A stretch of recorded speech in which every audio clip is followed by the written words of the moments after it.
Okey, so kita lihat pemisahan Singapura. Dan kita lihat pemisahan Singapura ni memang menjadi cabaran utama selepas pembentukan Malaysia. Sebab apa? Sebab ada masalah hubungan antara pemimpin persekutuan dengan Singapura. Dan apakah penyebab-penyebab kepada masalah hubungan ini? Iaitu disebabkan faktor politik, ekonomi dan juga sosial yang telah ada sebelum Singapura menyertai Malaysia. Maksudnya di sini, Singapura memang telah ada, kita kata politik, ekonomi dan sosial yang sebenarnya sangat-sangat berbeza daripada Malaysia. Jadi, sifat Singapura tu memang dah berbeza daripada Malaysia, daripada tanah Melayu. Jadi ini menyebabkan bila bergabung akan menimbulkan macam-macam lah. So kita lihat di sini ya. Baik, faktor pemisahan. Sila ingat tentang faktor pemisahan, iaitu tentang sebab-sebab apakah punca kepada pemisahan Singapura daripada Malaysia. Pertama sekali kalau kita lihat, iaitu dari sudut politik.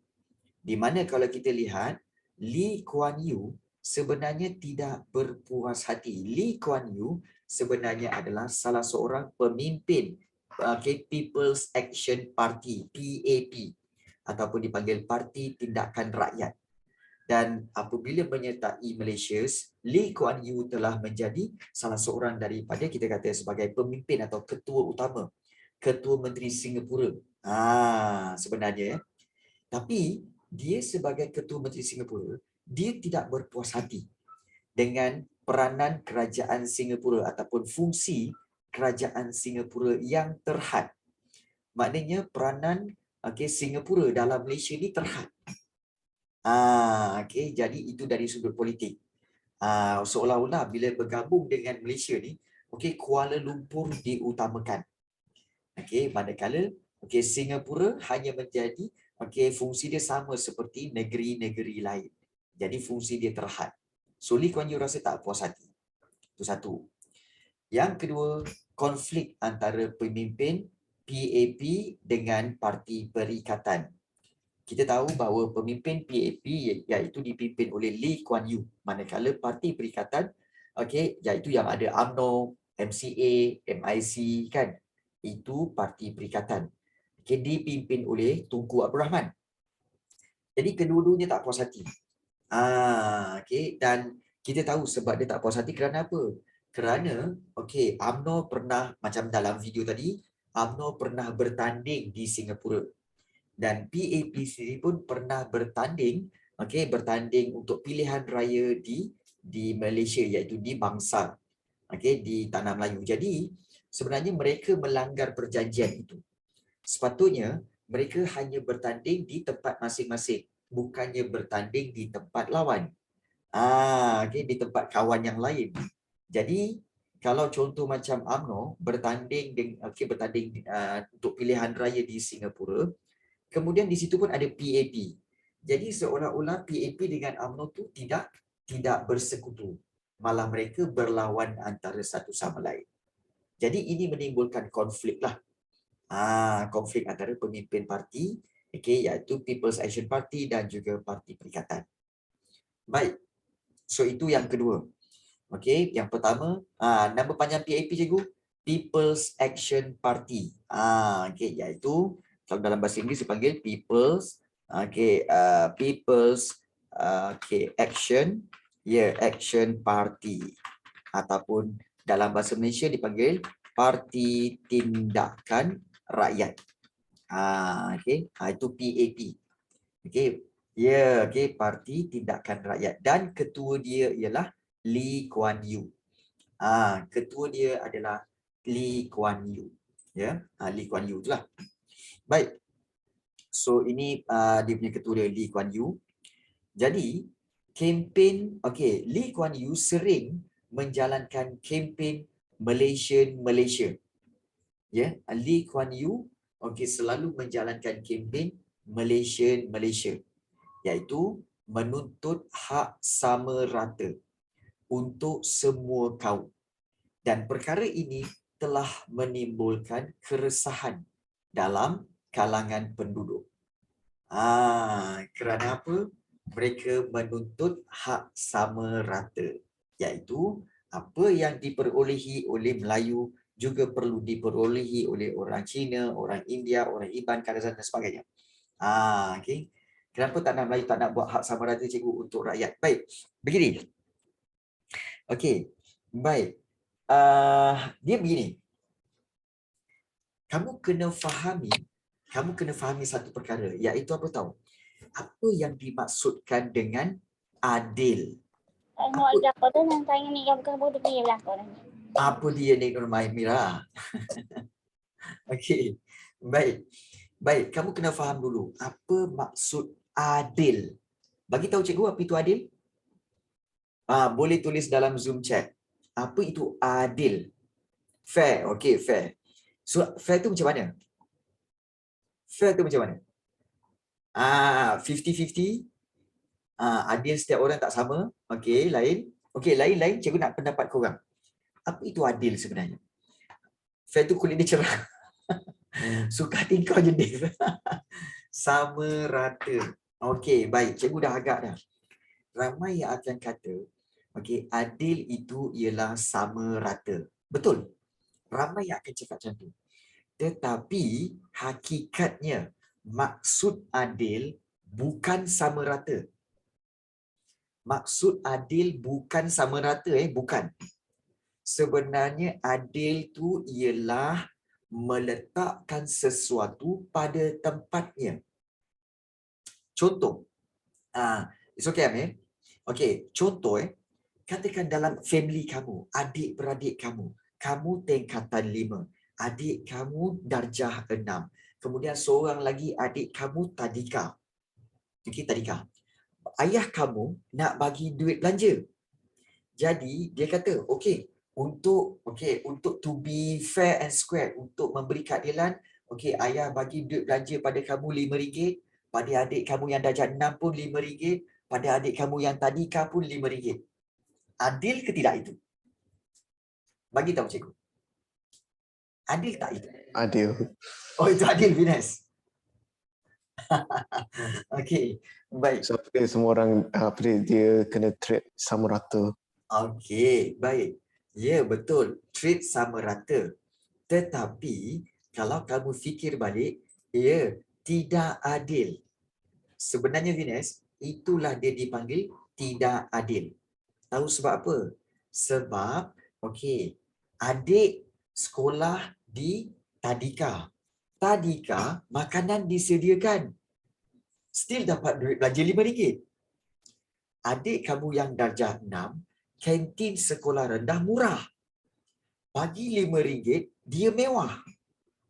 Kamu kantin sekolah menengah. Nampak tak? Diberikan RM5, kamu cakap, ya tak cukup sebenarnya. Ngam-ngam je, memang tak boleh simpan. Sebab kantin di sekolah menengah mahal. Nampak tak di situ? Di mana, ayah kamu memang treat adil. Tetapi, kepada pihak yang berbeza. Jadi itu tidak adil sebenarnya. Sebenarnya dia dah jadi tak adil. Mewah kepada adik kamu di tadika, mewah kepada adik kamu di tahun 6, tetapi tidak adil ataupun kita kata apa? Sebenarnya telah kita kata menyusahkan kamu sebenarnya bila bagi RM5 untuk sekolah menengah sebab sebenarnya kamu tak cukup. Jadi adil bukan macam tu. Adil ini macam cikgu cakap balik, adil bermaksud meletakkan sesuatu pada tempatnya.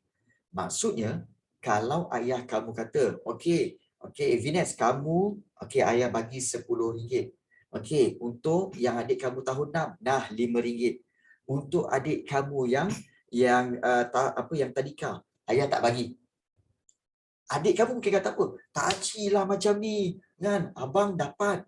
Kemudian abang tahun 6 pun dapat duit. Adik tak dapat. Ayah kamu cakap apa? Kamu kan makanan disediakan. So dah ada dah. Tak perlu lagi duit belanja. You see? Adil itu sebenarnya apabila kita memberi mengikut kesesuaian orang itu. Itu baru adil. Oh, maksudnya Ah, dia ikut situasi. ya, dia ikut situasi. Dia, Contohlah, kalau adik kat sekolah rendah ataupun abang kat sekolah menengah, so mestilah abang kat sekolah menengah receive duit lebih. ya, Yang sekolah rendah punya. duit lagi rendah. Itu baru adil. Sebab apa? Memberi mengikut keperluan mereka. So, maknanya bapa kamu telah meletakkan kamu sesuai pada tempatnya. Itu baru adil. Kalau adil tu sama rata, macam kita cakap tadi, semua dapat RM5, sebenarnya tak adil bagi kamu, okay? Tetapi seronok bagi adik-adik kamu. Nampak tak? Dia jadi tak adil sebenarnya. Jadi itulah yang dimaksudkan adil. Ya, adil. That's why di Malaysia, apabila Lee Kuan Yew ingin menjalankan satu kempen Malaysia iaitu kempen hak sama rata. Okey, bila hak sama rata itu mungkin di Singapura ianya sesuai. Tetapi kalau di tanah Melayu atau di Sabah Sarawak ianya tidak sesuai. Kerana apa? Kerana kita ada pelbagai kaum yang mana mengikut keperluan masing-masing. Contoh, tanah Melayu, orang-orang Melayu sebagai penduduk asal, penduduk pribumi. Dia tuan di sini. So, perlu diberi kelebihan. Lagi satu lagi, kerana apa? Kerana orang Melayu, di sini kebanyakannya hidup dalam keadaan mundur. Dalam pertanian, dalam bidang perikanan. So, mereka hidup mundur. Manakala, orang bukan Melayu pada waktu itu, mereka telah mendapat kemajuan kerana mereka terlibat dalam perniagaan, mereka terlibat dalam perdagangan. Jadi, konsep sama rata tu tak boleh di-apply kat sini. Sebab akan menimbulkan kita kata ketidakpuasan hati. Jadi cara untuk treat yang adil ialah treat pribumi cara lain, treat bukan pribumi ataupun bukan bumi putra dengan cara yang berbeza. Tetapi semua orang ada hak. Semua orang ada hak untuk mendapat kekayaan, memiliki harta dan sebagainya. Tetapi how you treat itu agak berbeza. Jadi itu baru dikatakan adil. Contoh satu lagi cikgu bagi tahu. Contoh Venus. Venus buat hari terbuka sempena Deepavali. Kemudian cikgu pula datang. Kemudian ada kawan-kawan yang Chinese pun datang rumah Venus. Sudah tentu Venus kena buat apa? Oh, aku nak bagi semua makan sama rata. Aku hidangkan makanan yang sama ada, yang ada halal ada, non halal pun ada, semua dihidangkan. Jadi, ianya adil bagi yang bukan Muslim kat dalam tempat kamu. Tapi bila cikgu datang, cikgu rasa macam, alamak, aku tak boleh makan ni. Because ini barang makanan yang non halal, aku tak boleh makan. You see? Jadi, ianya menjadi tidak adil bagi cikgu pula. You see? Jadi, kita perlu treat orang mengikut sifat mereka. Bukan mengikut, aku rasa ni adil. Aku bagi ni adil. Dia tak boleh macam tu. So boleh faham tak? Faham. Baik. Danisha, sebenarnya pribumi dengan bumi putra sama. Pribumi dengan bumi putra sama, iaitu penduduk-penduduk asal di negara ini. Jadi konsep ini sebenarnya banyak diamalkan di negara-negara lain. Sama. Contoh, kalau kamu pergi ke India, kamu pindah ke India, kamu sekolah di sana, kamu ni orang Melayu, pergi ke negara India, pindah ke sana, rumah kat sana, kerja kat sana, kahwin kat sana, apa semua kat sana kan. Baik, adakah kerajaan India akan still iktiraf kamu seperti orang India di sana? Tak. Tidak. Dia akan kata apa? Tanah kat sini, bangunan kat sini akan diberi keutamaan kepada orang-orang India asal. So kamu ni yang datang daripada Malaysia ni, orang Melayu ni, kamu ni bukan orang India. Even keturunan kamu lahir kat sini pun, you are still not Indian. So kamu akan dilayan seperti bukan bumi putra di negara India. Benda tu memang macam tu. Untuk apa? Untuk supaya menjaga kita kata sebagai menjaga harta dan menjaga kepentingan penduduk-penduduk asal. Begitu juga kalau kamu pergi negara China. Kamu pergi negara China, kamu berpindah di sana, anak-anak kamu kat sana, kamu kahwin kat sana apa semua. You are still, kalau kamu Malay, you are still Malay. You cannot be Chinese sebab kerajaan China akan kata apa? You still datang sini. Keturunan you pun bekerja di sini, you are still non-Chinese. So, harta-harta yang ada di negara China, peluang-peluang yang ada akan diberi keutamaan kepada penduduk asal negara China. So, kamu boleh dapat, tetapi kamu kena berusaha lebih. So, ini memang berlaku di seluruh dunia. And that is what we call... So, ini pun berlaku juga kat universiti kan cikgu? Ya, betul. Dekat universiti, dekat semua tu memang. Memang. Jadi, kita tak nafikan perkara itu. Kadang-kadang, berlaku konflik di mana, cikgu faham. Sebab cikgu pun ada kawan-kawan yang Indian semua kan. Yang menyatakan bahawa, oh, kami cikgu, dia kata apa, Rafi? Aku ni Indian, aku tak macam kau. Aku tak dapat peluang macam kau pun semua. Harus diingat, satu perkara iaitu kejayaan di dunia ini is not based on your cert.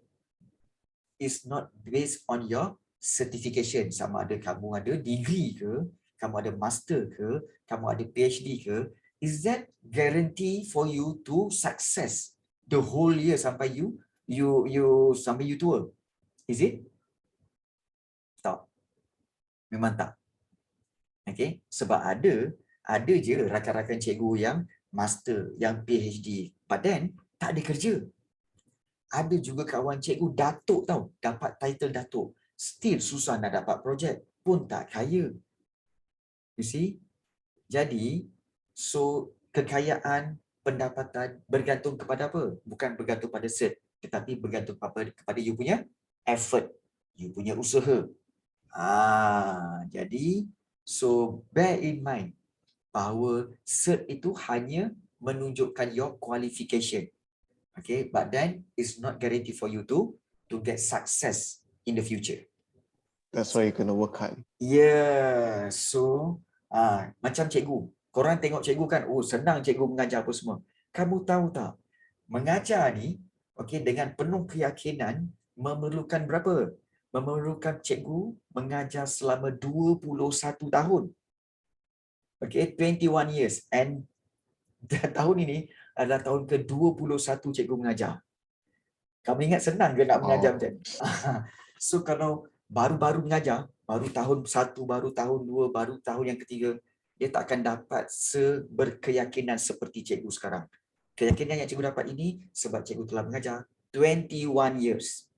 Itu sebenarnya. So, bagaimana effort kita, itu yang sebenarnya lebih penting. So cikgu harap kepada sama ada pelajar-pelajar di sini Bumi Putra ke non-Bumi Putra ke, so kita kena open mind dan kita anggap inilah kehidupan kita. Inilah kehidupan kita di negara kita. Pergilah mana-mana pun still kita akan kata well, negara lain tu Singapura macam best lah cikgu, maju apa semua kan. But then kamu akan kata well, Malaysia lah sebenarnya lagi best. Itu je. Right. So, itu tentang konsep Malaysia dan apakah maksud adil dan kenapa Malaysia tidak menjalankan sistem kesamarataan. So, cikgu harap Dave boleh faham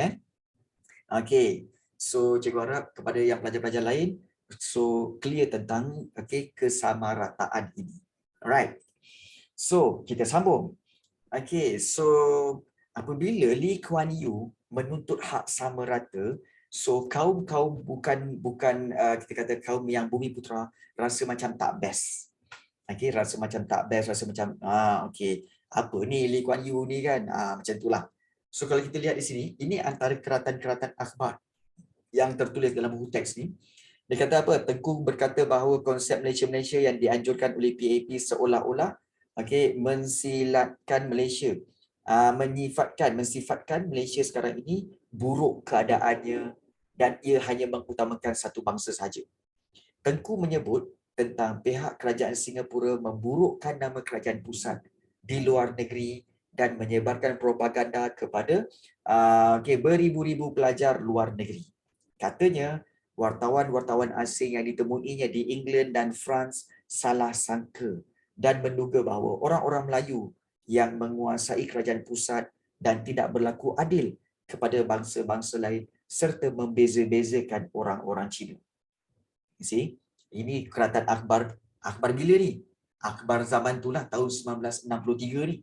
63-64 ni Dan satu lagi kalau kita lihat, keratan akhbar Singapura dulu menurut perjanjian Malaysia berjanji hendak memberi pinjaman 150 juta kepada kerajaan pusat untuk pembangunan ekonomi Sabah dan Sarawak. Sebahagian daripada pinjaman itu tidak dikenakan bunga, maknanya tidak dikenakan interest. Tetapi pinjaman ini pun tidak diberikan. Singapura kemudian bertagih pula atas wang bunga pinjaman lain. Bertagih itu maknanya menuntutlah. Menuntut atas wang bunga ataupun atas interest pinjaman-pinjaman lain kepada kerajaan persekutuan. So ini adalah isu-isu yang banyak. Dan keratan akhbar yang kedua ini adalah daripada sudut ekonomi. So, tadi kita tengok daripada sudut politik, kemudian kita tengok daripada sudut ekonomi. Ekonomi pula, Singapura menuntut pembukaan pasaran bersama, iaitu common market, untuk disegerakan sebab Singapura tidak berpuas hati. Tidak berpuas hati dengan cadangan tambahan cukai yang perlu diberikan kepada kerajaan persekutuan. Singapura juga mahu mengenakan kadar faedah terhadap sebahagian daripada pinjaman sebanyak 150 juta kepada kerajaan persekutuan untuk pembangunan Sarawak dan Sabah. Baik. Ini ekonomi. Kita belajar hari itu iaitu cabaran dalaman Malaysia, di mana salah satu cabarannya iaitu cabaran pembangunan dan juga pengangkutan, perhubungan, cabaran pendidikan di Sabah dan Sarawak. Cabaran ni maksudnya apa? Masalah. Kerajaan persekutuan baru sahaja merdeka tahun 1957. Kemudian negara kita pada waktu itu banyak sektor pertanian. Bila banyak sektor pertanian, kutipan cukai tak banyak. Jadi, bila Singapura, Sabah Sarawak join Malaysia, Singapura, dia punya cukai tinggi. Sebab Singapura dah jadi pelabuhan bebas. Dah lama jadi pelabuhan bebas. So, kerajaan dia memiliki sejumlah wang yang banyak. Jadi, kerajaan persekutuan kata apa? Okeylah, tak apalah. Aku pinjam dengan kau 150 juta untuk aku bangunkan, untuk kami Tanah Melayu bangunkan Sabah dan Sarawak. Pada peringkat awal, Singapura kata tak apalah, aku bagi pinjam tanpa faedah. No interest. Kau pulangkan balik. Aku bagi pinjam 150 juta, kau pulangkan balik 150 juta. Tetapi, apabila berlaku konflik demi konflik, suddenly Singapura kata apa? Separuh daripada 150 juta tu akan dikenakan kadar faedah. Jadi, ini menyebabkan maknanya apa tahu? Kerajaan Singapura dengan kerajaan persekutuan telah mula berselisih faham tentang duit.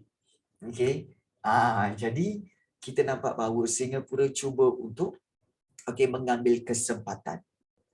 Tapi sebenarnya kamu tahu tak, sampai sekarang Singapura still mengambil kesempatan daripada negara kita. Kamu tahu caranya apa? Kamu tahu tak Singapura dapat air daripada mana? Singapura, negara pulau, dia dapat air mentah daripada mana? Kamu tahu tak? Dia daripada Johor kan? Ya, dia dapat air daripada Johor, bukan daripada laut. Daripada Johor. Johor supply air melalui pipe ke Singapura.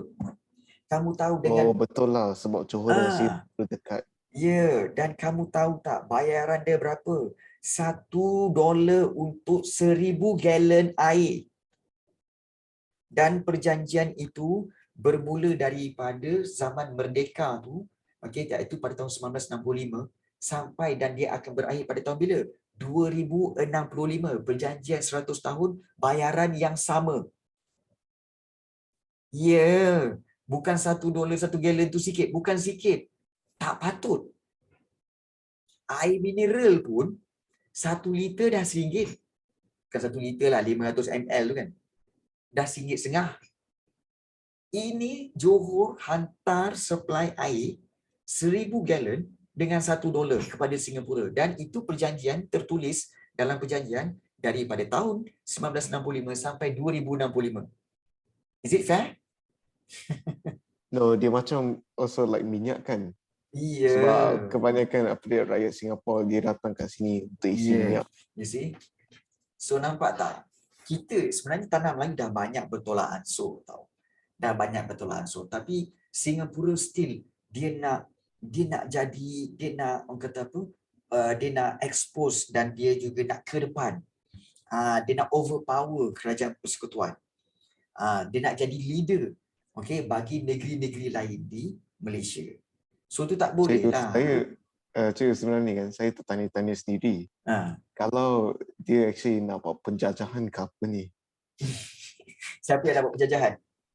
Singapura terhadap Malaysia. Oh, okay. Dia kita kata bukan nak buat penjajahan, tapi dia nak menonjolkan diri sebab dia rasa Singapura kita boleh katakan sebagai ibaratkan seorang pelajar yang suka attention lah. Suka attention, suka untuk exposekan diri, suka menunjukkan bahawa dia terhebat lah. Kalau biasanya kat sekolah kamu mesti ada seorang pelajar yang suka tunjuk hebat. Oh, dialah yang paling baik. Ada. Mesti kan. Cikgu selalu panggil dia, cikgu selalu sebut nama dia. Kan? Betul tak? Mesti ada seorang pelajar macam tu. Yang lain semua kan, tengok je dia berjauh. Dah dia ni, kan? Belagak lah dia ni kan. Macam hebat je. Semua sekolah mesti ada pelajar macam tu. Even kawan-kawan kamu mesti ada seorang macam tu. So dalam kes Malaysia ni, Singapura macam tu. Okay, Singapura macam tu. Teacher's pet ke? Lebih kurang lah teacher's pet. Kemudian orang kata apa, suka tonjolkan diri. Oh, cikgu saya boleh cikgu yang ini. Oh, cikgu saya boleh cikgu macam ni. Dia je yang kelas tak boleh. Jadi yang korang semua kan, alah dia ni, balik-balik dia ni. Urusan lah dia ni. You see? So, kes sama macam Singapura. Dia cuba untuk tunjukkan diri. Dia kita kata sebagai menentang terhadap apa juga yang kerajaan persekutuan cadangkan. Tak boleh. Saya nak macam ni. Singapura nak macam ni. Jadi itu konflik dia. Jadi kemudian Singapura tak puas hati dengan cadangan tambahan cukai. Okey, sebenarnya tambahan cukai tu kalau kita fikirkan, ianya memang patut pun pada Singapura sebab daripada semua negeri yang ada, Singapura adalah sebuah negeri yang lebih maju sebab terlibat dalam perdagangan, betul tak? Jadi, tambahan cukai itu nanti boleh membantu kerajaan persekutuan untuk membangunkan Sabah dan Sarawak. Tapi ini pun Singapura tak puas hati. Pasaran bersama tu, sebenarnya mereka mencadangkan supaya pasaran bersama tu rupanya apa? Iaitu, dibuka pintu sempadan supaya syarikat-syarikat Singapura boleh menjalankan perdagangan dengan negeri-negeri Melayu. So mereka boleh hantarlah barangan ke dalam negeri Melayu. Dan kalau ada kilang-kilang daripada negeri Melayu, mereka juga boleh hantar barang-barang ke Singapura. So itu dipanggil pasaran bersama. So Singapura menuntut untuk disegerakan bukalah pasaran bersama ni supaya kilang-kilang kami boleh berniaga sampai ke tanah Melayu atau Malaysia. Okey. Baik, kalau kita batalkan perjanjian air dan mereka bersetuju dalam masa yang sama, ada yang tak setuju, adakah Singapura akan membuat penjajahan? Tidak, cikgu tak rasa masalah tu tidak. Namun, harus diingat bahawa sebenarnya kalau kita batalkan perjanjian air itu, Singapura boleh membawa hal ini ke dalam PBB. Dan bila dalam PBB, okey, kita berkemungkinan besar kalau kita yang melanggar perjanjian itu, maka kita didapati bersalah dan kita kena bayar pampasan yang lebih tinggi. Mungkin pampasan tu mencecah bilion. So cikgu tak rasa kerajaan sekarang ini ingin batalkan, dan cikgu tak rasa pun Singapura nak batalkan sebab di Singapura dapat advantage beli air banyak-banyak dengan harga murah. Okey, tetapi mereka kena bersedia by 2065, okey, mereka kena bersedia untuk mencari dia orang punya water source sendiri. Ataupun kalau dia orang nak daripada Johor juga, okey, perjanjian baru mestilah diubah suai semula. Buat perjanjian baru dengan harga yang baru. Jadi so still Singapura sebenarnya bergantung kepada Malaysia ya. Kenapa 2065? Sebab perjanjian itu 100 tahun. 100 tahun 100 years from 1965 until 2065. 100 years. Okey. Jadi Dah dekat dah kontrak nak habis. dah dekat dah. Kita tunggulah dan kita tengok apa yang Singapura dan kerajaan Malaysia nak buat. So kita tunggu. Dan mungkin pada waktu itu 2065, mungkin waktu itu pemerintahan negara kita terpulang kepada salah seorang daripada pelajar-pelajar dalam kelas ini. Mungkin ada salah seorang yang jadi menteri, mungkin. Okey, so ada yang kata, cikgu betul ke orang cakap Singapura semakin lama macam semakin tenggelam? Itu memang betul. Itu memang betul, iaitu itu memang masalah global di mana setiap tahun Singapura tenggelam lebih kurang 1 hingga 1.5 inci tenggelam. Tapi bukanlah tenggelam sebenarnya, tetapi sebenarnya paras air laut naik. Semakin lama semakin naik sikit. Sebab Yalah, apa? sebab global warming. Global warming kan. Jadi pemanasan dunia menyebabkan ais di kutub utara mencair, jadi menyebabkan paras air laut naik. So pulau-pulau yang ada berkemungkinan besar akan tenggelam. So itu risiko dia lah. Jadi Singapura pun sama lah. Okey. Baik, bagus. So cikgu nak korang betul-betul faham. Okey. Pertama sekali tentang isu apa? Tentang faktor pemisahan Singapura. Pertama kerana politik. Okey, Lee Kuan Yew dengan PAP dan Parti Perikatan. Kemudian kempen Malaysia. Itu yang ketiga tu. Kemudian dari sudut ekonomi, Singapura menuntut pembukaan pasaran bersama, kemudian menentang tambahan cukai dan juga menentang Singapura ingin kenakan kadar faedah terhadap pinjaman yang dibuat oleh Kerajaan Persekutuan. Baik. Yang ketiga dan yang ini yang kita kata menjadi faktor pencetus kepada pemisahan Singapura, iaitu telah berlaku rusuhan kaum. Ya, masalah perkauman di mana telah berlaku rusuhan kaum di Singapura pada 21 Julai 1964 yang menimbulkan ketegangan antara kaum. Dan rusuhan ini berlaku ekoran daripada usaha-usaha kerajaan Singapura sendiri, iaitu Parti People's Action Party yang menuntut persamaan hak yang sama rata bagi semua kaum. Dan perkara ini menjadi isu antara kaum. So ini menyebabkan berlaku pergaduhan dan juga rusuhan kaum. So inilah masalah perkauman yang timbul. Dan masalah ini masalah perkauman ini menyebabkan punca utama. Kalau kamu nak tahu, kita tahu ada satu figure dalam filem Malaysia iaitu P. Ramlee. Cikgu yakin kamu semua pernah dengar dan kenal P. Ramlee, betul? P. Ramlee sebenarnya adalah orang yang lahir. Dia adalah kita kata tokoh yang lahir di Pulau Pinang. Tapi semua filem-filem dia dibuat di Singapura, iaitu Studio Jalan Ampas, kepunyaan Shaw Brothers. Jalan Ampas. Tetapi apabila berlaku rusuhan ini, maka dan Singapura nak dipisahkan daripada Malaysia, so P. Ramlee telah pun berpindah keluar daripada Singapura dan P. Ramlee memulakan filem dia di Kuala Lumpur.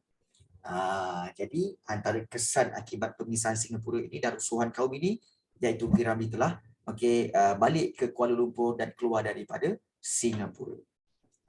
Jadi itu antara tokoh-tokoh terkenal yang terlibat dalam pemisahan Singapura inilah. Baik. So kalau kita lihat ada 3 Okey, masalah di sini iaitu yang pertama politik, yang kedua ekonomi dan juga yang ketiga masalah perkauman. So, bagaimana pemisahan Singapura daripada Malaysia ini berlaku iaitu pada 29 Jun 1965. Sebenarnya kalau kita lihat pemisahan Singapura daripada Malaysia ini bukan mudah.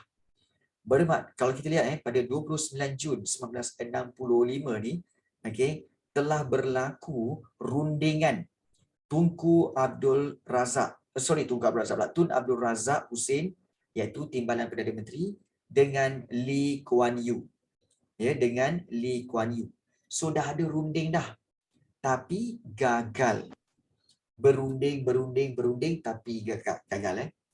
Kemudian pada 1 Julai 1965, setelah rundingan tidak berjaya, so Tunku Abdul Rahman Putra Al-Haj mengarahkan Tun Abdul Razak Hussein untuk bermesyuarat dengan beberapa menteri seperti Dr. Ismail Abdul Rahman, Tan Siew Sin dan juga VT Sambanten untuk berbincang tentang pemisahan ini.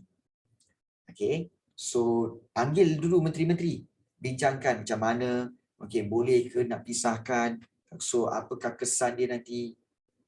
So pada awal Ogos 1965, mesyuarat khas Kabinet Malaysia akhirnya bersetuju dengan rancangan pemisahan Singapura itu.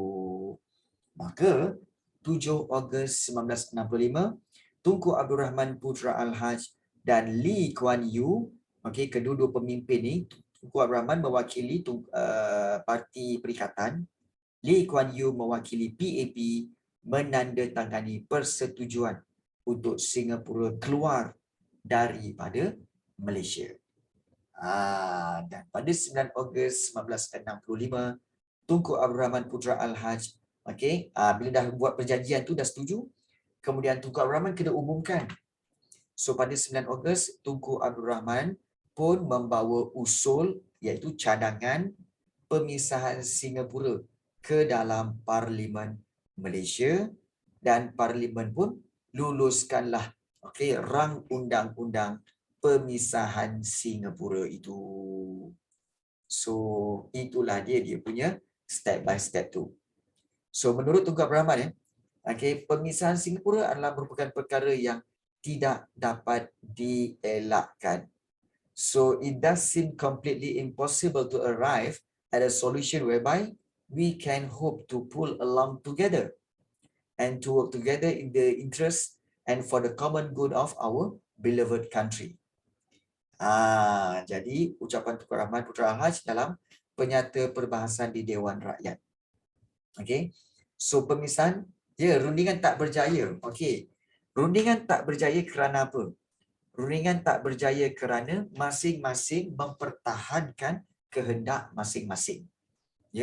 Masing-masing pertahankan kehendak masing-masing, iaitu Tunku Abdul Rahman mewakili Persekutuan Melayu still nak iaitu konsep apa? Konsep ketuanan Melayu dan juga membantu kaum-kaum Bumiputra, di samping tidak menafikan hak bangsa-bangsa lain. Tetapi Lee Kuan Yew dengan PAP still lagi mahu mempertahankan konsep hak sama rata Malaysia.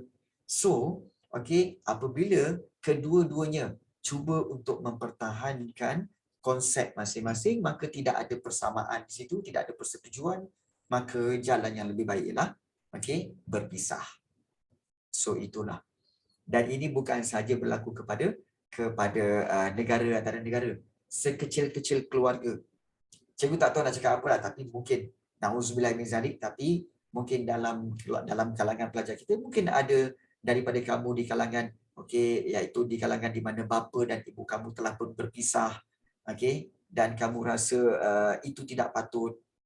Tapi harus diingat bahawa sebenarnya kadang-kadang perpisahan antara bapa dan ibu kamu tu kadang-kadang tak dapat dielakkan. Kerana apa? Kerana kedua-duanya mempunyai perbezaan pendapat, perbezaan yang ketara, yang tak dapat nak disatukan balik. So jalan yang paling baik ialah pemisahan. Namun kalau kita lihat, pemisahan tidak semestinya bergaduh. Kita tengok macam Malaysia dengan Singapura sekarang. Still berkawan baik, still bantu-membantu, still respect each other. Betul? Jadi perpisahan bukanlah permusuhan. Okey. Cuma kita tidak bersatu, but then kita saling hormat menghormati. Okey. Jadi itulah yang kita nak cakap tentang pemisahan Singapura. Okey. Baik. So hari ini kita masuk 6.4. Cikgu tak rasa nak masuk 6.2. Cikgu tak rasa nak masuk 6.3. Cikgu, Ya. nak tanya. Ha. Kalau Lee Kuan Yew kan, kalau dia macam dua dia punya demands, ada tak kemungkinan besar Singapura mungkin akan masuk Malaysia pada masa tu? Kalau Lee Kuan Yew tidak melakukan demand dia tu.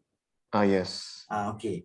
Kalau Lee Kuan Yew boleh bertolak ansur dan Lee Kuan Yew menghormati kehendak Persekutuan Tanah Melayu, Kerajaan Persekutuan, cikgu rasa pemisahan tu tak berlaku.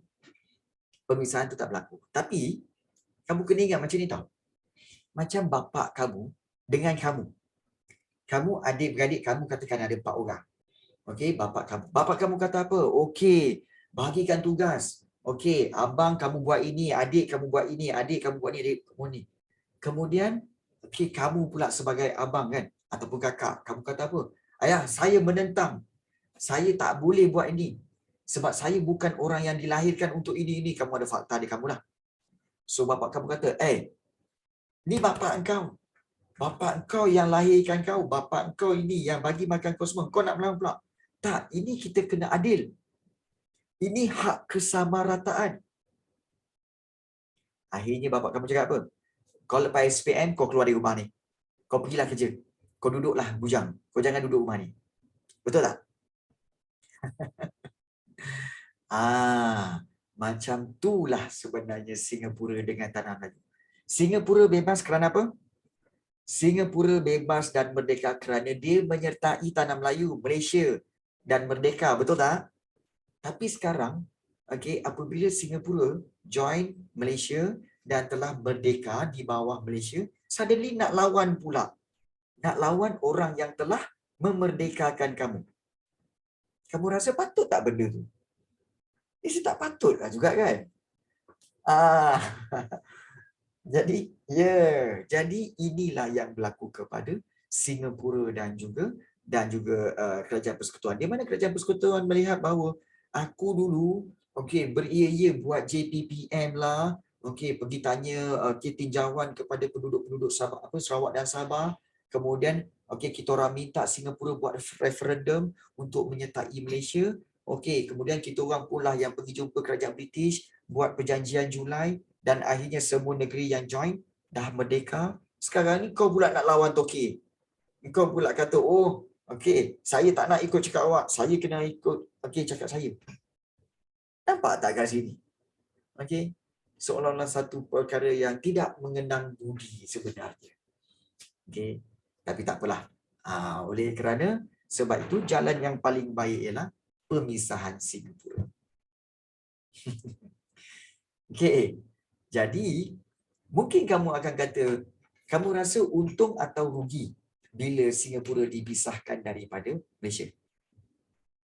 Untung ke rugi?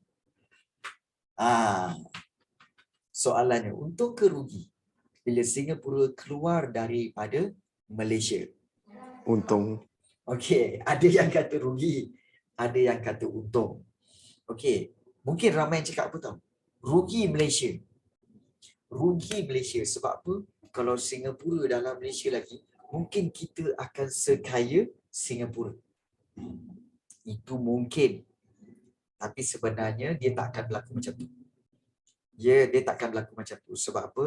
Apabila kalau katakan Singapura masih lagi dalam Malaysia dan Singapura maju macam sekarang, tetapi cukai yang kita ambil daripada Singapura itu akan dibahagikan ke seluruh negeri-negeri di Malaysia, maka Singapura dia tak akan jadi dan tak akan jadi maju macam tu.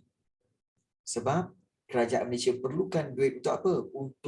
Untuk kemajuan seluruh negeri. Singapura perlukan duit untuk majukan pulau tu je. Jadi kita tak boleh compare kemajuan Malaysia dengan kemajuan Singapura. Sebab apa? Singapura hanyalah pulau yang kecil. berbanding Malaysia yang sebesar daripada Perlis sampai ke Sabah. Jadi kita perlu bangunkan semua kawasan ini. Jadi sebab itu kita boleh memandang bahawa Singapura itu maju kerana apa? Kerana sebab utamanya adalah cukai yang banyak dan juga dia terlibat dalam perdagangan, iaitu import dan juga ekspor. So itulah. Kawasan dia pun kecil.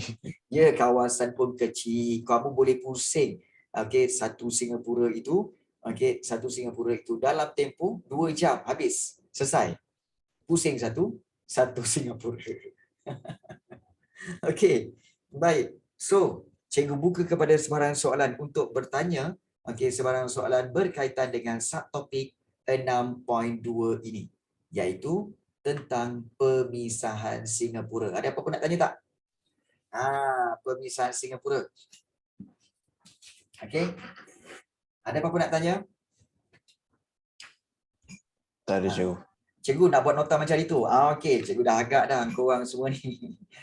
Jom kita buat nota macam itu nak. Kita buat nota ringkas sikit macam hari itulah. Okey. So kita akan buat nota seperti mana yang kita buat nota hari itu. So kamu boleh ambil kertas kosong untuk kita buat nota tentang pemisahan Singapura. Baik. So cikgu akan terus tulis dekat kertas kosong ini, iaitu pemisahan Singapura. So kita ambil bab 6. Cikgu terus buat kalau korang ambil lah kertas ke apa ke untuk buat nota ini. So kita akan buat nota petermindah sikit lah. Supaya kita lebih faham dan ingat Baik, bab 6 iaitu tentang cabaran cabaran selepas pembentukan Malaysia.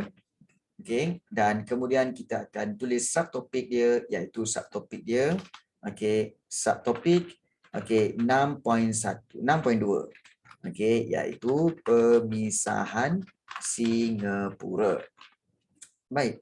Dan kemudian kita boleh tulis seterusnya, iaitu pertama, faktor pemisahan Singapura. Faktor pemisahan Singapura ni mungkin kita boleh buat di tengah sikit lah. Faktor pemisahan Singapura ni kita buat ke tengah sikit. Dan kemudian kita tahu faktornya ada 3. Yang pertama dari sudut faktor politik. Kemudian yang kedua kita boleh ambil dari sudut faktor ekonomi. Dan yang ketiga iaitu masalah perkauman. So ada 3 faktor dia. So kita boleh buat beginilah. Kita buat kotak dia. Buat bulat. Kemudian kita buat kotak dekat sini politik.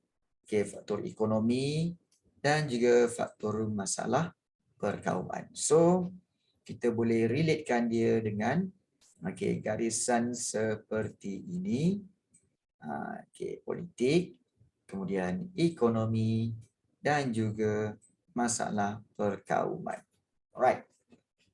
So kita boleh untuk politik dulu kita akan ambil yang politik, iaitu faktor pemisahan politik. Pertama sekali iaitu kita boleh tulis Lee Kuan Yew. Kamu kena biasakan diri dengan menggunakan akronim. So kita tak tulis nama penuh Lee Kuan Yew, kita tulis LKY. Lee Kuan Yew. So cikgu harap kamu boleh faham. So supaya apa? Kita guna short form supaya lebih mudah. Short form Lee Kuan Yew. Tak puas hati. So tak puas hati kerana apa? Kerana peranan Singapura terhad. Terhad. So sengaja cikgu gunakan huruf besar supaya kita tahu kata kunci dia. Kemudian yang kedua iaitu konflik. Konflik iaitu PAP dan perikatan. So dan tak boleh. So kita kena perkataan VS. Konflik PAP versus perikatan. Kemudian satu lagi, kempen Malaysia. Iaitu kempen apa ni? Kena explain sikit lah. Okey, iaitu hak sama rata. Oleh siapa? Oleh Lee Kuan Yew, LKY. So, ini faktornya. Okey. So, LKY tak puas hati peranan Singapura terhad. Yang kedua, konflik antara People's Action Party dengan Parti Perikatan. Dan satu lagi, kempen Malaysia. Okey, hak sama rata oleh Lee Kuan Yew ini menyebabkan keresahan kepada penduduk-penduduk di Malaysia pada waktu itu. Okey. So, itu dari sudut politik. Kemudian, dari sudut ekonomi. Okey, kita ambil untuk yang ini, yang kedua iaitu kita ambil dari sudut ekonomi, iaitu kita boleh ambil poin dia iaitu Singapura. Okey, Singapura tuntut pasaran bersama. Pasaran bersama. Okey, disegerakan. Okey, pasaran bersama tu maknanya pasaran di mana orang-orang Singapura, kilang-kilang syarikat-syarikat di Singapura boleh berdagang di tanah Melayu dan syarikat-syarikat di tanah Melayu boleh berdagang di Singapura tanpa dikenakan sebarang cukai. So itu pasaran bersama. Okey. Yang kedua iaitu Singapura, okey, sekali lagi Singapura tak puas hati.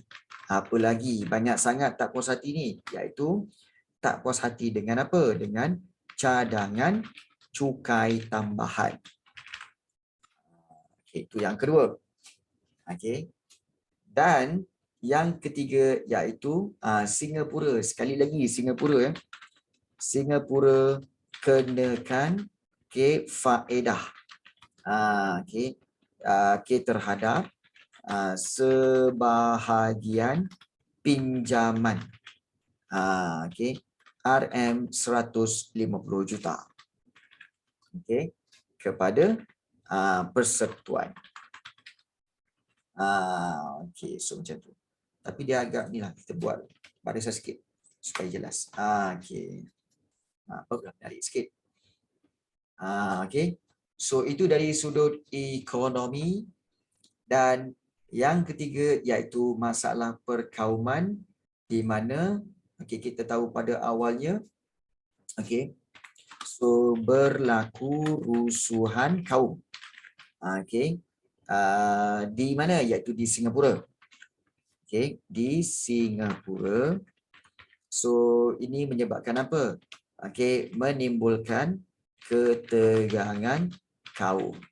Dan kenapa ianya berlaku ketegangan kaum? Puncanya apa? Iaitu punca, kita buat macam ni. Punca, iaitu puncanya kerana mereka menuntut menuntut persamaan hak. Persamaan hak yang sama rata kepada semua kaum. Jadi inilah dia berkaitan dengan tu. Okey. Baik. So ini adalah 3 faktornya dan cikgu akan buat dia seperti inilah. Okey. Nak bagi dia cantik sikit. So cikgu buat begini. Okey. Gitu. Okey, itu dari sudut politik. Ini dari sudut ekonomi. Singapura tuntut pasaran bersama disegerakan. Singapura tak puas. Sorry, typo. Singapura tak puasa pula. Singapura tak puas hati Kau jangan tulis pula Singapura tak puasa. Orang Melayu Singapura puasa kan jadi isu pula. Typo lah pula tu. Alamak, sorry. Okey.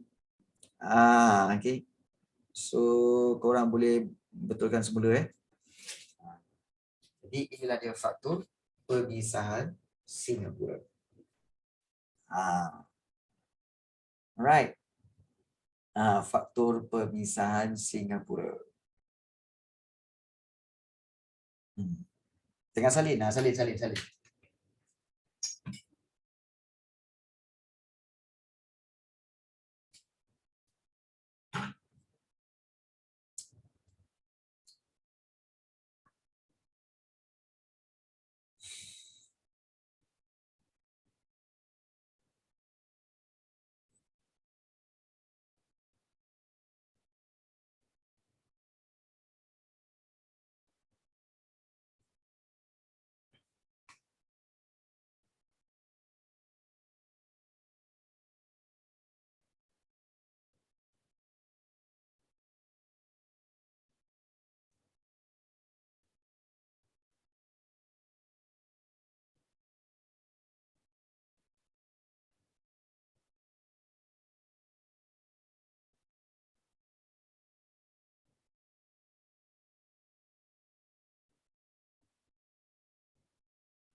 Kalau dah siap, tulis dah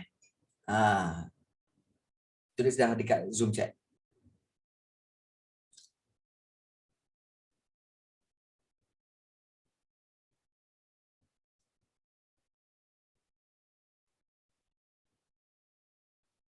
Okey, baik Adam.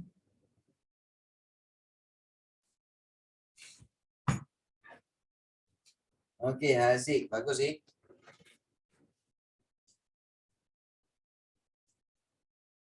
Okey Azma. 3 orang dah siap. Tak apa, kita tunggu yang lain-lain. Kita tunggu yang lain-lain Okey, Danisha. Okey, Teh Kilming.